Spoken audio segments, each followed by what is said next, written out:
Thermodynamics का जो हम चैप्टर ले रहे हैं, this is the kinetic theories of gases. Kinetic theories of gases, जैसे कि आपको पता है कि मैटर की 3 स्टेट्स यहाँ पे स्टडी करते हैं हम। Solid, it is a solid, liquid and gases. And the kinetic theory of, पहले आप काइनेटिक थ्योरी ऑफ गैसेस से पहले आप काइनेटिक थ्योरी ऑफ मैटर पढ़िएगा। तो kinetic theory of matter is की जो भी आपका मैटर है, it is made up of the small particles known as the molecule. And the property of solid, property of this molecule, define the property of this solid। जो भी आपका solid है, liquid है, gases है, उसकी property कैसे define करेंगे आप? molecule से, जो भी उसके molecule से। then आपको पता है सॉलिड में आपके मॉलिक्यूल्स के जो हम कह सकते हैं, और फिर काइनेटिक थ्योरी ऑफ मैटर से आपको पता है कि ये जो जितने भी मॉलिक्यूल्स हैं इनके बीच में क्या लगता है, इंटर मॉलिक्यूलर अट्रैक्शन फोर्स लगता है। और यहाँ पे क्या है, इंटर मॉलिक्यूलर अट्रैक्शन फोर्स देख रहे हैं आपका काफी ज्यादा है, तो मॉलिक्यूल्स क्या होते हैं, अटैच्ड रहते हैं। लिक्विड में वो थोड़े से दूर जा सकते हैं, तो लिक्विड में देखा है आपने, लिक्विड में मॉलिक्यूल्स। इसी तरह से आप गैसेस में देखिए, इनका इंटरमॉलिक्यूलर अट्रैक्शन इनके कंपैरिजन में कम होता है, तो वो थोड़े और आपके फैल सकते हैं। तो इन्हें एक बार आप लोग स्टडी कर लीजिएगा। उसके बाद काइनेटिक थ्योरी ऑफ गैसेस में मैंने आपको कुछ नोट्स दिए थे, तो उसी में मैं इसको सिर्फ थोड़ा सा हिंट दे रही हूँ, फिर आप खुद करिएगा। यहाँ पे हम लोग लेंगे the postulates of this kinetic theory of gases. Kinetic theory of gases, तो इसमें इसके कुछ पोस्टुलेट्स हमेशा आते हैं, आप इसको देख लीजिएगा। This means the gas is composed by this small individual particles known as the molecules। जैसे कि मैंने आपको काइनेटिक थ्योरी ऑफ मैटर के लिए डिस्कस करा। And the properties of individual molecule are the same as the property of this gas as a whole। Number 2, the distance between molecule is large। The distance between molecule, suppose एक molecule यहाँ है तो इनके बीच में distance क्या होती है, is very large in compared to the solid or a liquid, and the force of intermolecular attraction is negligible here। ये हम मान के चलते हैं। नेक्स्ट आप देखते हैं कि ऐसा नहीं है। The molecules are continuously in motion क्योंकि solid में आप देखते हैं मोशन बिल्कुल नहीं कर पाते हैं, अब करते भी हैं तो अपनी जो लेटेस्ट है वहीं पे वाइब्रेट करते हैं। लिक्विड में थोड़ा ज्यादा, बट यहाँ पे आपके देखें मॉलिक्यूल्स क्या कर सकते हैं, किसी भी डायरेक्शन में आपके मोशन कर सकते हैं। And there is a collision, जब भी ये गैस मॉलिक्यूल क्या करेंगे, इधर से उधर जाएंगे, तो अदर मॉलिक्यूल गैस मॉलिक्यूल से क्या करेंगे, कोलिजन। और यहाँ पे हम वेरी आइडियल कॉन्सेप्ट मान रहे हैं कि इन कोलिजन कोई भी एनर्जी लॉस नहीं हो रही है। This means this type of collision are the inelastic collision हमारे गैस मॉलिक्यूल्स कर रहे हैं। वेरी आइडियल कंडीशन हम यहाँ पे ले रहे हैं। नंबर 4 हम यहाँ पे लेते हैं the size of this molecule is negligible in compare to the container in विच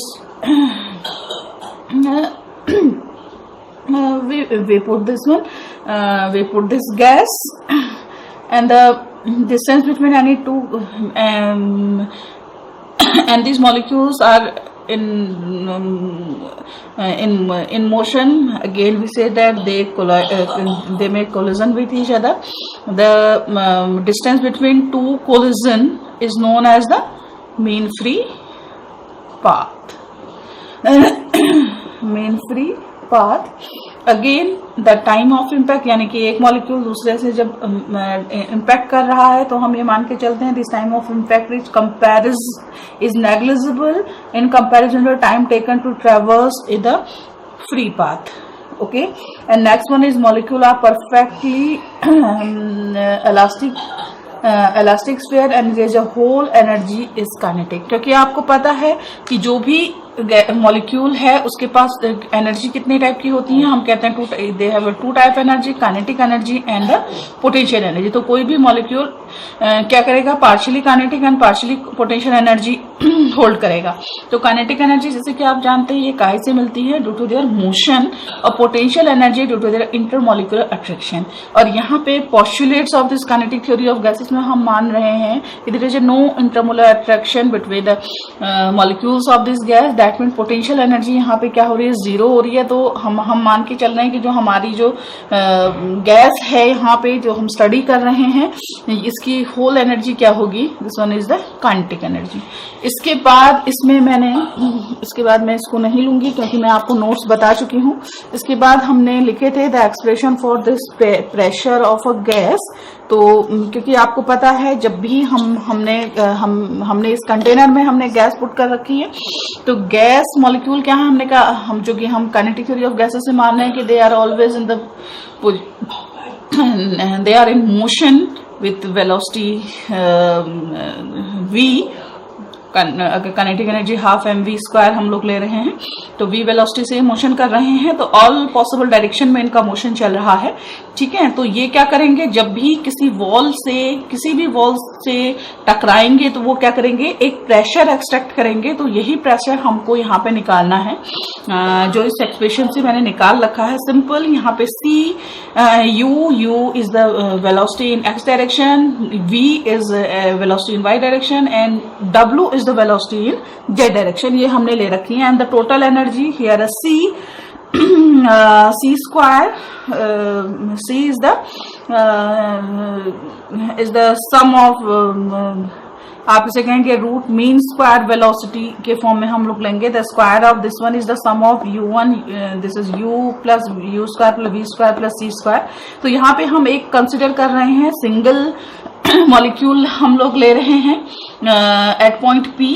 तो ये क्या कर रहा है, हम कह रहे हैं कि c1 वेलोसिटी से मोशन कर रहा है, तो हम लोग इसके कंपोनेंट को c वेलोसिटी से जो मोशन कर रहा है इसके कंपोनेंट को हमने इसको डिवाइड कर दिया है, यानी x डायरेक्शन में कंपोनेंट इसका u1 होगा, y में v1 होगा, z में w1 होगा। तो इस तरह से हमने रिजॉल्व करा है। अब जाहिर है जब मॉलिक्यूल इससे स्ट्राइक करेगा तो क्या होगा कि ये जो इस वॉल पे ये चल रहा है, इस वॉल पे स्ट्राइक करा विथ वेलोसिटी u1, तो मोमेंटम कितना हो जाएगा, this will be a mu1। फिर यहाँ से क्या हो रहा है, रिफ्लेक्ट होके फिर कहाँ हो जाएगा, स्ट्राइक करेगा इसकी अपोजिट वॉल में, क्योंकि मॉलिक्यूल आपके फुल मोशन की पोजीशन में है। तो इसमें जो है जो मोमेंटम होगा जो अपोजिट डायरेक्शन में होगा तो वो हो जाएगा, this will be a minus mu1 and the change in momentum is this one. Again है हम लोग ये मान के चल रहे हैं कि दिस वन, ये जो क्यूबिकल बॉक्स है ऑफ लेंथ L, तो यहाँ से मॉलिक्यूल यहाँ से स्टार्ट करे, तो यहाँ से मॉलिक्यूल इधर गया, देन अपोजिट साइड में स्ट्राइक करा, तो हम to strike that if it is the time between the two successive impact on this one wall, क्योंकि यहाँ इस मॉलिक्यूल ने इधर स्ट्राइक किया, देन इधर स्ट्राइक करने में जो टाइम लिया है तो वो कितने होगी, distance upon distance travel is 12 upon u1। तो इसको कैलकुलेट करके हम लोगों ने देख रहे हैं, आप इस इक्वेशन को देख लीजिएगा, बहुत प्रॉब्लम नहीं, सिंपल सी इक्वेशन है। तो पहले हमने x डायरेक्शन में हमने निकाला, इसकी x डायरेक्शन में हमने momentum change in momentum produce per second due to the impact on this wall, तो वो इक्वल होगा किसके, force, because the change of momentum is force dp upon dt। तो फोर्स Fx हमारा यहाँ से निकल गया। अगेन आपको पता है force per unit area is what, pressure. तो प्रेशर Px हमने यहाँ से निकाल लिया। इसी तरह से आपका Py आप निकालेंगे y डायरेक्शन में, देन Pz डायरेक्शन में हमने ये चीजें निकाली। ठीक है, उसके बाद हमने क्या कर लिया, इनका मीन ले लिया, तो ये देख रहे हैं आप this one, this is C1 C2। तो यहाँ पे v is the volume of this cubical box, तो यहाँ से c स्क्वायर हमने यहाँ से वैल्यू निकाल ली है। ये देखिए जो c स्क्वायर का मीन हमने लिया है, n is the total number of molecules in this box. तो जब हम डिवाइड करते हैं तो ये आपकी सी RMS वैल्यू आपकी ये निकल आती है। RMS value root mean square velocity, तो ये रूट मीन स्क्वायर वेलोसिटी के टर्म में हमारा प्रेशर आ जाता है। This is mNc square upon 3v। m is the mass of one molecule, n is the total number of molecule in this box. c is the root mean square velocity, c is the root mean square velocity. Okay, if mn is the total mass of this gas in volume v, तो ये आपका 1/3 mc square upon 3v के form में आ जाता है। और अगर आप डेंसिटी के फॉर्म में करते हैं तो m upon v is density, then p equal to this one. और c स्क्वायर यहाँ से देख रहे हैं आप, ये रूट मीन स्क्वायर यहाँ पे मैंने लिखा नहीं है, तो ये आप लिख लीजिएगा। तो ये रूट में ये दिस वन इज द, मेरी पेन नहीं चल रही है, रूट मीन स्क्वायर वेलोसिटी आपकी आ गई √3p अपॉन रो। ठीक है, इसके बाद इसके कुछ एप्लीकेशंस हैं, मैंने यहाँ पे बहुत ज्यादा नहीं किए हुए हैं। आप इसको देखिए, यहाँ से आप परफेक्ट गैस इक्वेशन निकाल सकते हैं, Charles equation, Charles law, Boyle's law, है ना। Charles law is P is directly proportional to T, Boyle's law is PV equal to constant, है ना। ये यहाँ से हमने काइनेटिक एनर्जी इंटरप्रिटेशन दे रखा है, क्योंकि एनर्जी हमने यहाँ से हम देखेंगे कि energy is directly proportional to temperature. Here we introduce another constant K is the Boltzmann constant. This is the ratio of gas, perfect gas constant divided by this Avogadro number N. Okay, तो ये आप यहाँ से कर लीजिएगा। उसके बाद इसमें डिग्रीज ऑफ फ्रीडम है, यानी कि एक मॉलिक्यूल, एक सिंगल मॉलिक्यूल के 3 कोऑर्डिनेट हम लोग यहाँ पे दिखा रहे हैं। तो इन 3 कोऑर्डिनेट में वो किन डायरेक्शन में, किस किस डायरेक्शन में मोशन कर सकता है, ये आपका दिखाता है उसके डिग्रीज ऑफ फ्रीडम। ठीक है, तो अगर मोनो एटॉमिक गैस है तो उसके पास 3 डिग्रीज ऑफ फ्रीडम होंगे। क्या? This one translation X axis, Y axis, Z axis में वो मोशन कर सकता है। इसी तरह से अगर हम डाई एटॉमिक लेते हैं तो यहाँ पे इसके 3 फ्रीडम ऑफ ट्रांसलेशन हो जाते हैं और 2 फ्रीडम ऑफ रोटेशन हो जाते हैं। इसी तरह से अगर हम ट्राई एटॉमिक लेते हैं तो उसके 6 डिग्रीज ऑफ फ्रीडम हो जाते हैं, 3 ट्रांसलेशन के एक्स वाई जेड डायरेक्शन में और 3 रोटेशन की। तो इस तरह से हमने इसकी सॉल्व कर रखी है, इक्वेशन सॉल्व कर रखी है। तो यहाँ से एक चीज आती है, this is the law of equipartition of energy. यहाँ पे मैंने लिखा नहीं, आप लिख लीजिएगा। The law of equipartition energy shows that the average kinetic energy associated with each degree of freedom is 1/2 kT। Okay, half kT आपकी डिग्रीज ऑफ फ्रीडम, यानी कि अगर आपका मोनो एटॉमिक है तो उसके टोटल डिग्रीज, उसकी टोटल एनर्जी आपकी क्या होगी? हाफ तीनों में आपकी प्लस हो जाएगी। तो इसके लिए हमने एटोमिसिटी निकाली थी। एटोमिसिटी ऑफ गैसेस मैंने आपको नोट्स दे रखे हैं। This is for monoatomic gas, diatomic gas and the triatomic gas. तो इसके बाद जो एक इम्पॉर्टेंट है, इसको मैं आपको बता रही हूँ, मुझे लगता है कि थोड़ा हो सकता है आप लोगों को प्रॉब्लम करे। तो ये है, this is Maxwell law of distribution of velocity. थोड़ा शॉर्ट में लिखा है मैंने, Maxwell's velocity distribution law. Okay, अभी हमने यहां से निकाला था, this is energy equal to 3/2 kT। ये हम अभी निकाल चुके हैं। तो at a particular temperature the gas molecule has the fix mean kinetic energy, क्योंकि यहाँ पे मैंने आपसे कहा this total energy is totally kinetic energy हम यहाँ पे ले रहे हैं, क्योंकि पोटेंशियल एनर्जी टर्म जो कि इंटरमोलिकुलर अट्रैक्शन के थ्रू है वो हम मान के चल रहे हैं कि in ideal gas there is no intermolecular attraction between the gas molecules.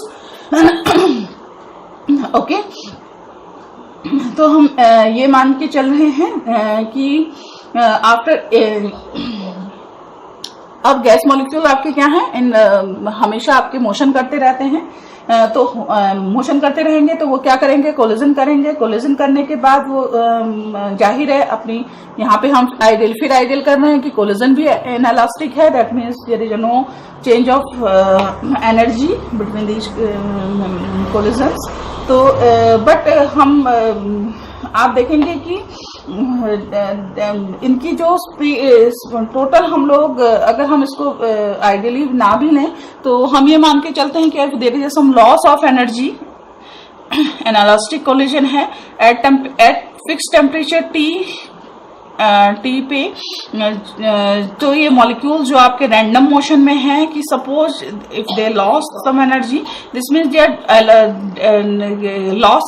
Loss को हम कुछ तरह से लेंगे कि एक मॉलिक्यूल अगर लॉस, ये मॉलिक्यूल दूसरे मॉलिक्यूल से कोलाइड कर रहा है, दैट मीन्स ये एनर्जी अपनी क्या दे देगा, इसको दे देगा, तो इसकी एनर्जी डिक्रीज हो रही है तो इसकी इंक्रीज हो जाएगी। ठीक है, तो इस तरह से यानी कि हम कहेंगे there is no law of energy, this mean energy आपकी अदर जो फॉर्म ऑफ लीकेज है वहां से डिक्रीज नहीं हो रही है। तो ओवरऑल आपके एट डिफरेंट इंस्टेंट इनकी वेलोसिटी डिफरेंट हो सकती है, बट ओवरऑल अगर हम नेट वेलोसिटी लेंगे तो वो क्या रहेगी, हमेशा फिक्स रहेगी। और जिसको अगर हम यहाँ पे सी से दिखा रहे हैं, दिस इज आरएमएस वेलोसिटी के टर्म में आप ले लीजिए, ये हमेशा फिक्स रहेगी। इसके बाद अगर हमें इसे डेरिवेशन हमें इसका करना है कि किस तरह से हमारा derivation for this velocity distribution, this one, the mean square velocity, the mean square velocity, square root जब आप लेंगे, जब c लेंगे तो आपका ये आ जाएगा, दिस इज स्क्वायर। अगर और मीन स्क्वायर हम ले रहे हैं तो ये वैल्यू आ जाएगी c square, this is equal to 1/n from 0 to infinity. Yes, this is c square dn. Okay, this is the mean square velocity of the. Here dn is the number of molecules having range c and c plus dc. इस range के जो molecule हैं उनके number of molecules is dn, and here n is the total number of molecules in this box, this cubical box, जो भी हम लोग ले रहे हैं यहाँ पे हम एक क्यूबिकल बॉक्स लेंगे। अभी इसको हम आगे देखते हैं। ठीक है, the total number of molecules is n। तो यहाँ पे हम लेंगे the ratio of dn is the number of molecules in range of c plus dv. This will have the component in the direction of तो यहाँ पे हम ये लेके चल रहे हैं कि because this is the total number of molecule, this ratio has the component, this fraction has the component of velocity along the direction of u and u plus dv. Here c is the total velocity, here u is the velocity along x direction, v is the velocity along y direction, इससे पहले भी हमने लिया है, w is the velocity along z direction. यहाँ पे हम fraction ले रहे हैं, this means dn upon this is the fraction of this velocity along, if we take this along u and along x direction and between the range of this is u and u plus dv. Okay, तो ये fraction आपका क्या आ जाएगा, because ये आपका x direction की velocity दिखा रहे हैं, this fraction is dn x upon n is directly proportional to du.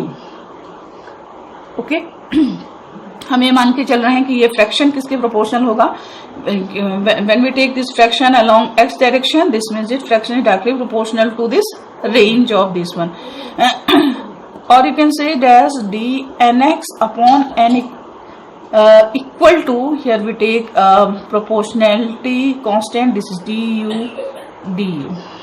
यहाँ पे f is a function, तो यहाँ से आपका आ गया dnx equal to, this will be nfu du. Okay, similarly this equation along y direction, this is ny equal to nfv dv, and in z direction nz equal to nfw dw. ये three equation आपकी आ गई। here we take the assumption that this n is very large and this du is small, क्योंकि ये आपका हम जो ये range ले रहे हैं बहुत लार्ज रेंज नहीं ले रहे हैं, this means du is small in comparison to u. Okay, but the number of